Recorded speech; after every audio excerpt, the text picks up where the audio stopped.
approving and granting that certificate of excellence, especially when there isn't active communication with the tribe?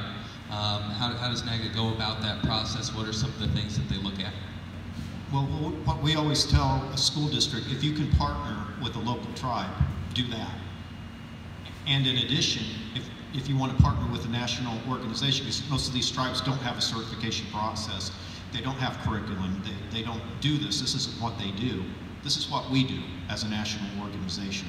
I will say this, most tribes don't get involved with this, okay? There's nothing to be gained, if they, support a school. There are some tribes that have partnered with sports teams, high school, college, even pro, okay? But it's very few and far between. So we always say, if you can partner with a tribe, great. But if you can't partner with a tribe, then you can partner with a national organization that's made up of tribal people from all across the country. That's a very good option. And the certification process is, we take a look at the historic context of the nickname. So whether it's the Warriors or the Braves or the Mohawks, we will do an honest assessment of that and say, here's where the term came from. And then we take a look at your specific situation.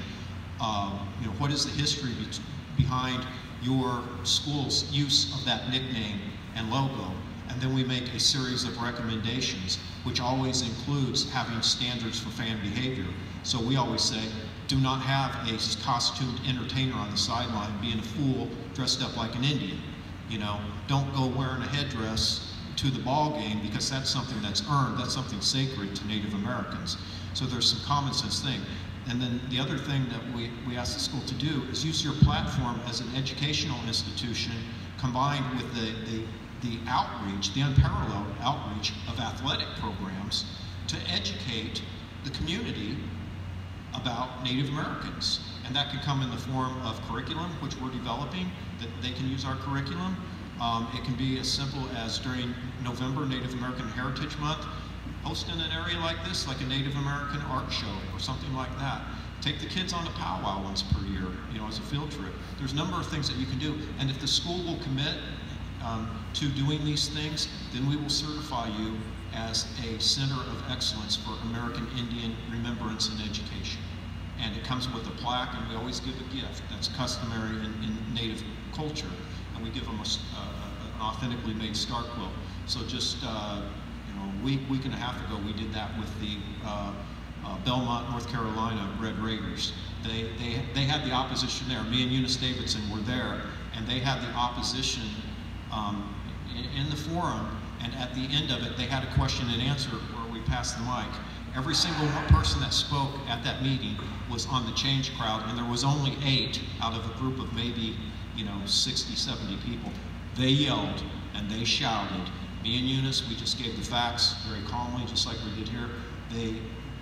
The police had to come in and stop them. That's what you're up against. These people they're full of hate, and they're miserable, and they are intent on spreading their misery to your community. Do not allow that to happen. That's what your school board has said. Yes, we're going to go along with hate and divisiveness and the tearing down of tradition and Marxist principles and stuff. I cannot believe that there's hardly anybody in your community that supports that. So stand firmly against it. We have flipped communities back that have had their native tradition and pride stolen from them by these hate mongers, and we have helped them bring it back. So you got to be in it for the long haul.